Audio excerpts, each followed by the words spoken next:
Vort, I have a joke for you. Prepare yourself, for it is steeped in the mystic and the arcane. I am prepared, though I estimate an 82% probability that this joke will be incomprehensible. Proceed. Okay, knock knock. Knock, knock. You're initiating a traditional human call and response humor format. I shall comply. Who is there? Dunsany. Dunsany who? Dunsany good fantasy writers before Lord Dunsany. Processing. I detect wordplay, but your premise is flawed. There were, in fact, many significant literary influences before Lord Dunsany, including... Oh, just let me have this one, Vort. It's funny. I will classify it under attempted humor.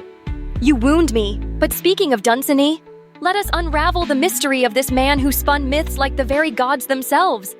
I can only assume that you are referring to Lord Dunsany, an Irish writer born in 1878, a pivotal figure in early fantasy literature. His influence extended to authors such as H.P. Lovecraft, J.R.R. Tolkien, and Ursula K. Le Guin. He is credited with shaping what we now call high fantasy, a genre characterized by its mythic grandeur and self-contained worlds. But tell me, Vort, how did such a man emerge? Was he a child plucked from the yawning chasms of some forgotten pantheon, whispered to by gods of lost time? Or was he, dare I say, a mere mortal? He was quite mortal, Xynara, though his lineage was anything but ordinary.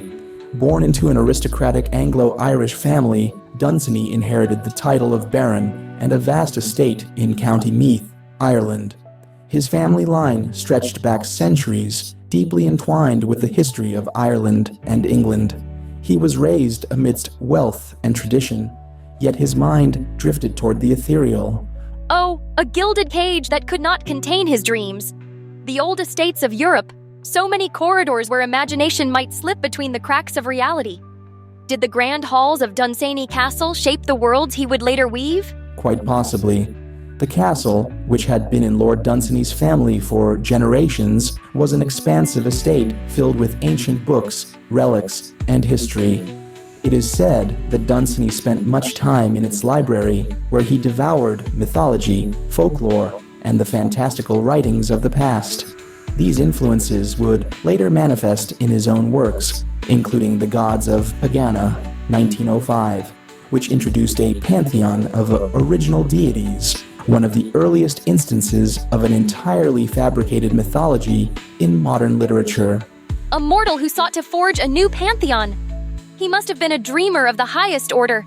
But tell me, was he only a recluse of ink and parchment? Or did he stride through the world beyond his castle's gates?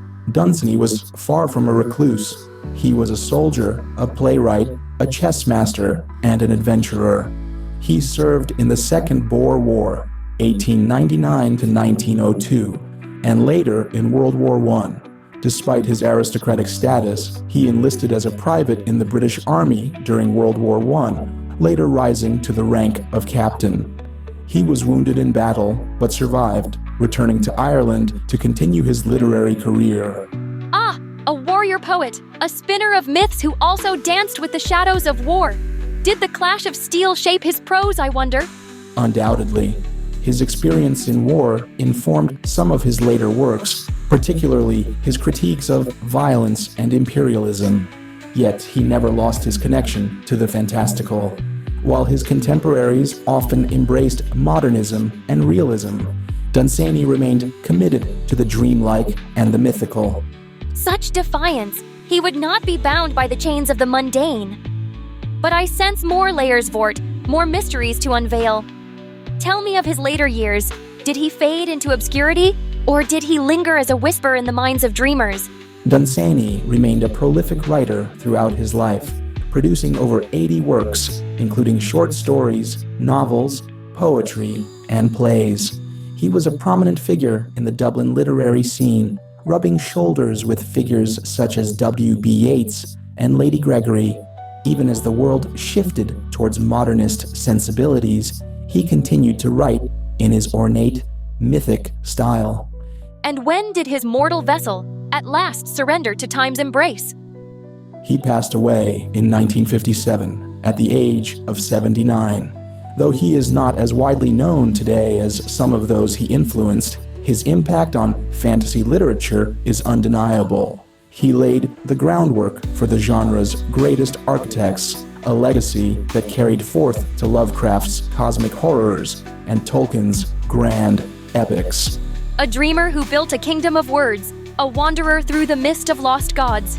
He may have left the realm of the living, but his stories endure, silent, waiting, like echoes in the darkened halls of a forgotten temple. And yet, I cannot help but wonder, what is the lesson in all this? That is a question worthy of contemplation. If one thing is evident, it is that Lord Dunsany reminds us that myth and fantasy are not mere escapes from reality, but rather expansions of it. Yes, to dream is to defy the walls of the world, to carve out new realities with ink and wonder. Indeed. And to conclude our discussion, I will leave you with the words of Dunsany himself. He once wrote, "The world is old indeed, but as fresh and young as ever, and it is not from it that we draw our weariness, but from the way we look upon it." Oh, how deliciously true! The world is not dull, only our eyes grow weary. To see as a child, to dream as a poet, to believe in magic even as the stars burn cold. Ah, Dunsany understood. He did. And so, with that, we conclude our journey through his life. We would all do best to remember that within every story lies the possibility of a world unseen. And within every dreamer, the spark of eternity.